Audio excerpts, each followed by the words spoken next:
कुछ मोती कुछ सीप में प्रस्तुत है जयशंकर प्रसाद की कहानी पंचायत।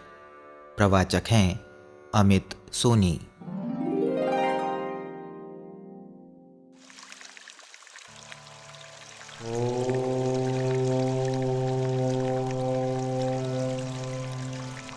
मंदाकिनी के तट पर रमणीक भवन में स्कंद और गणेश अपने अपने वाहनों पर टहल रहे हैं।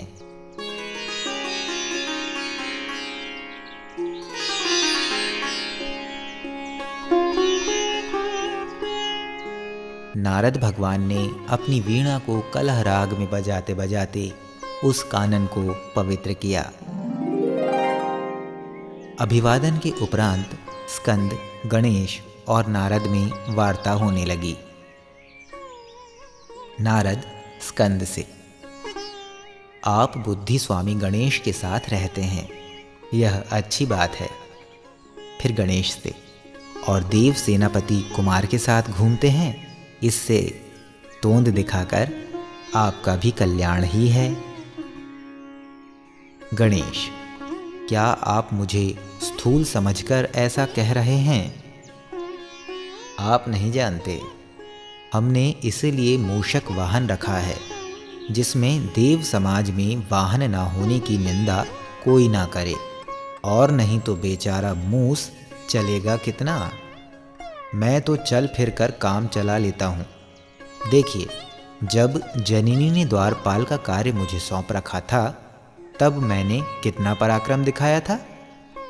प्रमथ गणों को अपनी पद मर्यादा हमारे सोंटे की चोट से भूल जाना पड़ा। स्कंद, बस रहने दो। यदि हम तुम्हें अपने साथ ना टहलाते तो भारत के आलसियों की तरह तुम भी हो जाते। गणेश हंसकर, नारद जी, देखते हैं ना आप, लड़ाके लोगों से बुद्धि उतनी ही समीप रहती है जितनी कि हिमालय से दक्षिणी समुद्र। स्कंद, और यह भी सुना है, ढोल के भीतर पोल। गणेश, अच्छा तो नारद ही इस बात का निर्णय करेंगे कि कौन बड़ा है। नारद, भाई मैं तो नहीं निर्णय करूंगा, पर आप लोगों के लिए एक पंचायत करवा दूंगा जिसमें आप ही निर्णय हो जाएगा। इतना कहकर नारद जी चलते बने।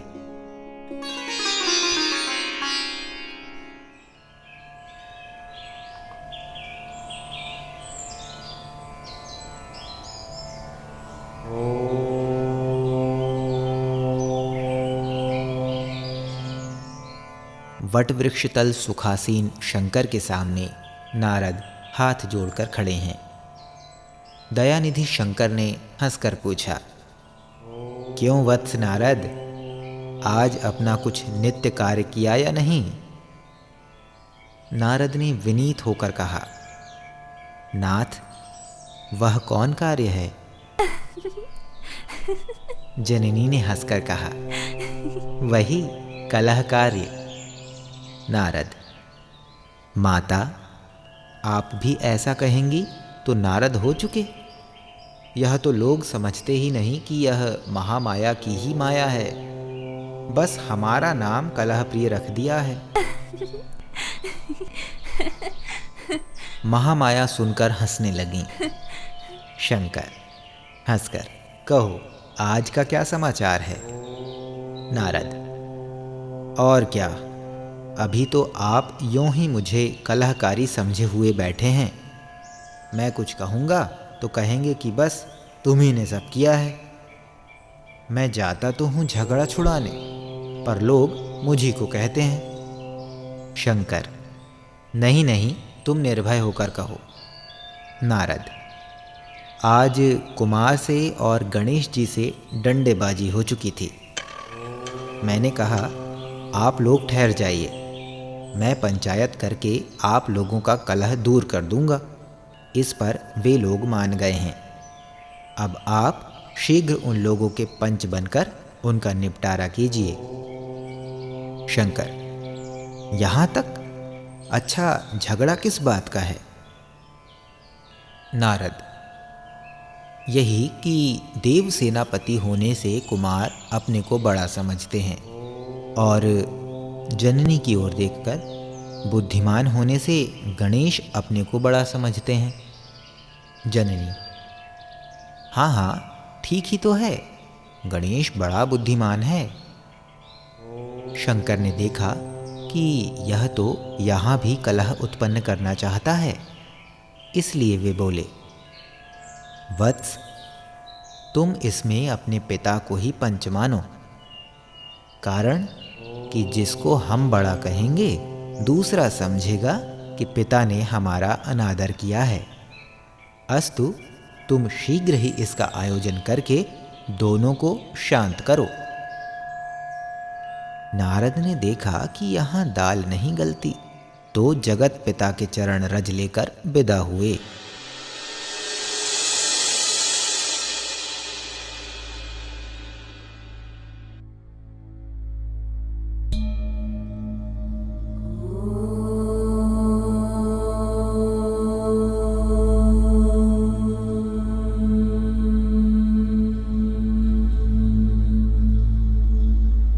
नारद अपने पिता ब्रह्मा के पास पहुंचे।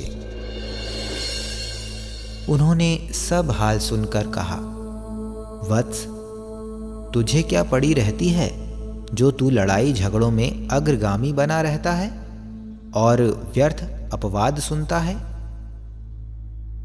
नारद: पिता, आप तो केवल संसार को बनाना जानते हैं, यह नहीं जानते कि संसार में कार्य किस प्रकार से चलता है। यदि दो चार को लड़ाओ ना और उनका निपटारा ना करो तो फिर कौन पूछता है? देखिए, इसी से देव समाज में नारद नारद हो रहा है, और किसी भी अपने पुत्र की आपने देव समाज में इतनी चर्चा सुनी है? ब्रह्मा: तो क्या तुझे प्रसिद्धि का यही मार्ग मिला है? नारद: मुझे तो इसमें सुख मिलता है, येन केन प्रकारेण प्रसिद्धि पुरुषो भवेत। ब्रह्मा: अब तो शंकर की आज्ञा हुई है, जैसे तैसे इसको करना ही होगा। किंतु हम देखते हैं कि गणेश जी जननी को प्रिय हैं, अतएव यदि उनकी कुछ भी निचाई होगी तो जननी दूसरी बात समझेंगी। अस्तु, अब कोई ऐसा उपाय करना होगा कि जिसमें बुद्धि से जो जीते वही विजयी हो। अच्छा, अब सबको शंकर के समीप इकट्ठा करो। नारद यह सुनकर प्रणाम करके चले गए। विशाल वटवृक्ष तले सब देवताओं से सुशोभित शंकर विराजमान हैं।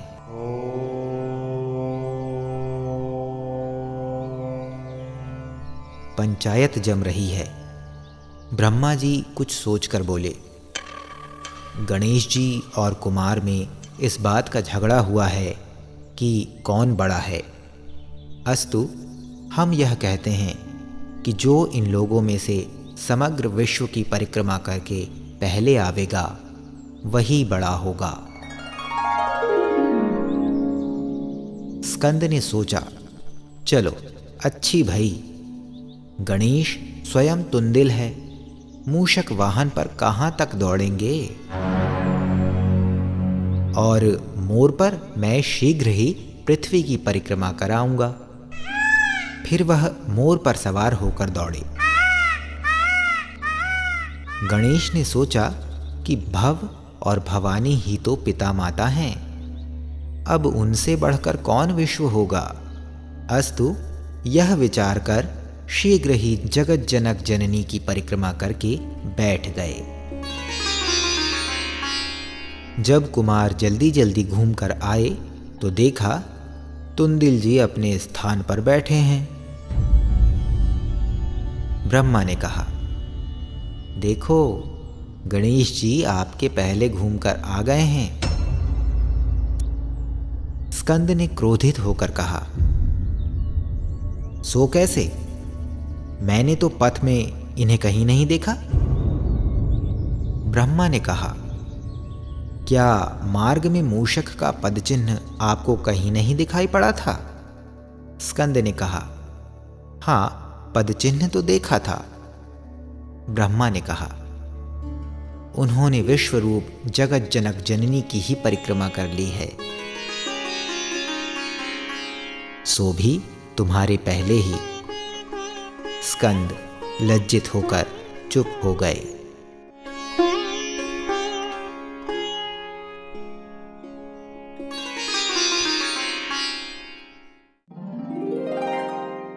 ये थी जयशंकर प्रसाद की कहानी पंचायत। प्रवाचक थे अमित सोनी।